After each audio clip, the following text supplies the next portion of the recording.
Corex dx syrup एक खांसी रोकने वाली दवा है जिसमें डेक्स्ट्रोमेथाफॉर्मिन और क्लोरफेनोरामाइन जैसे तत्व पाए जाते हैं।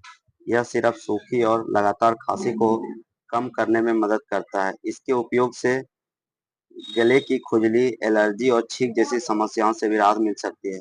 लेकिन ध्यान रखें, इसे केवल डॉक्टर की सलाह पर ही लेना चाहिए क्योंकि इसका अधिक सेवन नींद आना, चक्कर आना या लत लगने जैसी समस्याएं पैदा उत्पन्न हो सकती है।